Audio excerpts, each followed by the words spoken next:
9 مئی کے جو واقعات ہیں ان کی ایک ٹرانسپیرنٹ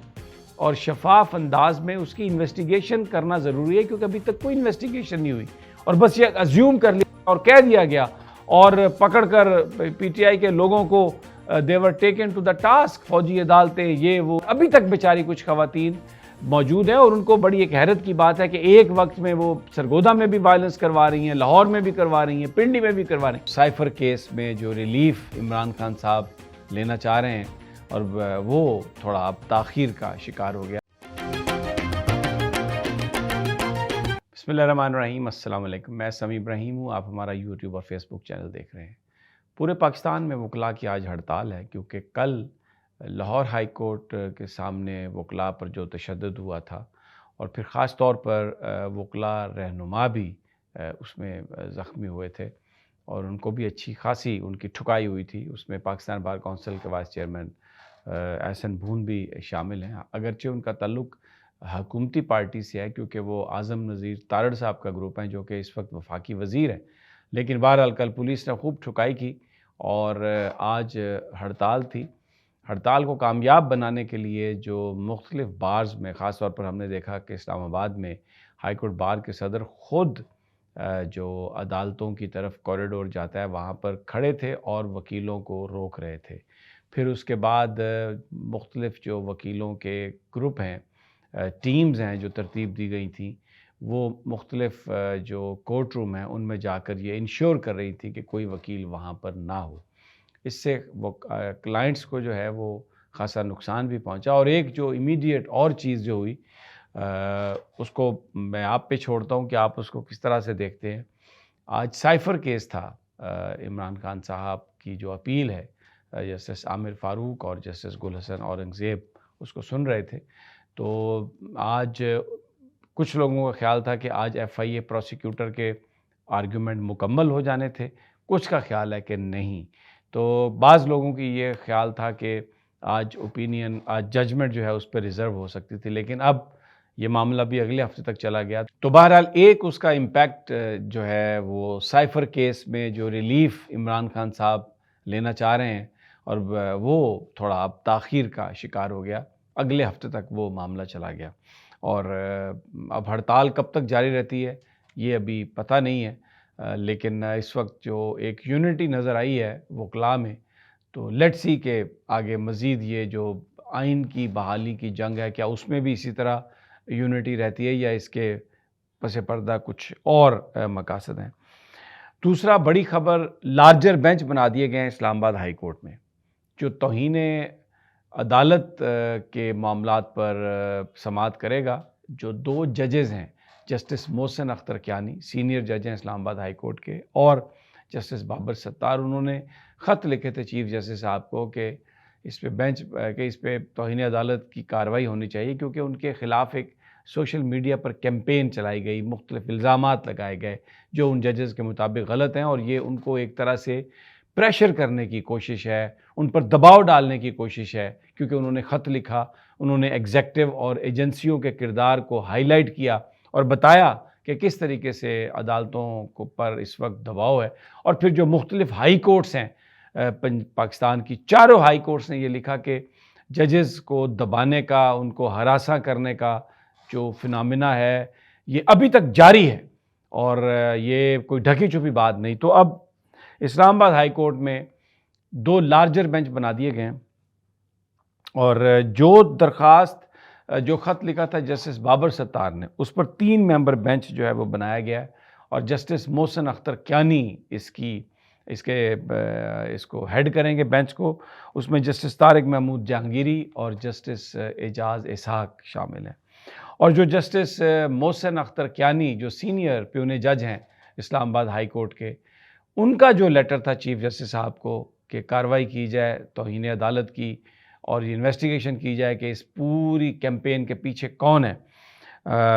اس کو بھی 3 ممبر جو ایک لارجر بینچ ہے وہ اس کی سماعت کرے گا۔ جسٹس عامر فاروق جو چیف جسٹس ہیں وہ اس بینچ کی سربراہی کریں گے، جسٹس گل حسن اورنگزیب اور جسٹس ارباب محمد طاہر وہ اس میں ہوں گے۔ اب یہ سارے ججز وہ ہیں، طارق محمود جہانگیری، ارباب محمد طاہر، جسٹس محسن اختر، جسٹس بابر ستار، اعجاز اسحاق، انہوں نے، یہی وہ 6 ججز ہیں جنہوں نے خط لکھے چیف جسٹس آف پاکستان کو اور سپریم جوڈیشل کونسل کو، اور وہاں پر بڑی یہ بات ہوئی، کل بھی یہ بات ہوئی کہ ججز کو اسٹرانگ ہونا چاہیے اور ان دباؤ کا اس کا مقابلہ کرنا چاہیے، اور جو توہین عدالت کی جو کارروائی ہے وہ کر سکتے ہیں، ان کو تو کوئی اس میں رکاوٹ نہیں۔ تو یہ مجھے لگتا ہے کہ ایک جو سپریم کورٹ کے ریمارکس میں جو ایک طرح سے ڈائریکشن آ رہی تھی، اس پر اسلام آباد ہائی کورٹ نے کام شروع کر دیا ہے، اور یہ انویسٹیگیشن ہوگی، پتہ چلے گا کہ یہ لارجر بینچ کس طرح انویسٹیگیشن کرتا ہے، کیونکہ بہت سارے لوگوں نے جو انفارمیشن دی اس کے سورس کا پتہ چلانا ہوگا۔ اس میں زیادہ تر یوٹیوبرز شامل ہیں اور سوشل میڈیا کو استعمال کیا جاتا رہا ہے کیمپین چلانے کے لیے، تو it will be very interesting. Social media کا جو کردار ہے اس کا بھی تعین ہوگا، ان گروپس کے پیچھے کون ہے اس کا بھی تعین ہو جائے گا۔ ایگزیکٹو اور ایجنسیز کے حوالے سے سب لوگ بالکل یکسوئی کے ساتھ دیکھ رہے ہیں کہ کیا ان کا کردار نکلتا ہے۔ اٹس ویری ویری انٹرسٹنگ اور بڑا سنجیدہ معاملہ ہے یہ، اور اگر یہ it is settled once for all تو جو ایک دباؤ کی اور ہراساں کرنے کی جو بات ہے اس سے جان چھوٹ سکتی ہے۔ دوسری جانب بھائی 9 مئی ہے، تو پورے پاکستان میں سرکار نے مختلف سڑکوں پر بینرز لگا دیے ہیں، تصاویر لگی ہوئی ہیں جس میں 9 مئی کے جو واقعات ہیں ان کی ساری تفصیلات ہیں، اور کہا گیا ہے کہ ہم اپنے شہداء کو نہیں بھولیں گے۔ اور یہ جو وفاقی حکومت، صوبائی حکومت، انہوں نے بھی یہ بھی کہتے ہیں جی بالکل کیفر کردار تک پہنچانا چاہیے انہیں۔ اور پاکستان میں کوئی بھی شخص ایسا نہیں ہے جو یہ نہ چاہتا ہو کہ اگر کسی نے پاکستان کی فوج پر، ہمارے اداروں پر، انسٹالیشنز پر اگر ایک پلاننگ کے تحت حملہ کیا ہے تو اس کو ضرور سزا ملنی چاہیے۔ کوئی بھی ایسا شخص نہیں ہے جو یہ نہ چاہتا ہو۔ لیکن ایک بڑا سوال پی ٹی آئی نے آج بھی یہ ڈیمانڈ کی ہے کہ 9 مئی کے جو واقعات ہیں ان کی ایک ٹرانسپیرنٹ اور شفاف انداز میں اس کی انویسٹیگیشن کرنا ضروری ہے، کیونکہ ابھی تک کوئی انویسٹیگیشن نہیں ہوئی، اور بس یہ ازیوم کر لیا اور کہہ دیا گیا، اور پکڑ کر پی ٹی آئی کے لوگوں کو they were taken to the task، فوجی عدالتیں یہ وہ لوگوں کو پکڑ دھکڑ مار دھاڑ اور بڑے لمبے لمبے مقدمات، ابھی تک بیچاری کچھ خواتین موجود ہیں، اور ان کو بڑی ایک حیرت کی بات ہے کہ ایک وقت میں وہ سرگودا میں بھی وائلنس کروا رہی ہیں، لاہور میں بھی کروا رہی ہیں، پنڈی میں بھی کروا رہی ہیں۔ تو اپیرنٹلی جب آپ اسے دیکھیں بظاہر تو وہ ایک جوک لگتا ہے، لیکن بہرحال پی ٹی آئی نے آج ڈیمانڈ کی ہے کہ پھر وہ کہتے ہیں کہ انڈیپینڈنٹ جو ہے وہ اس کی تحقیق ہونی چاہیے، اور ان کا یہ کہنا ہے پی ٹی آئی کے لوگوں کا کہ اگر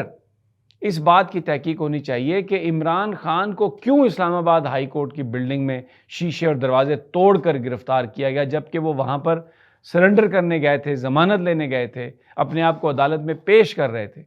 اور کیوں وہاں پر انہیں رینجرز نے اٹھایا،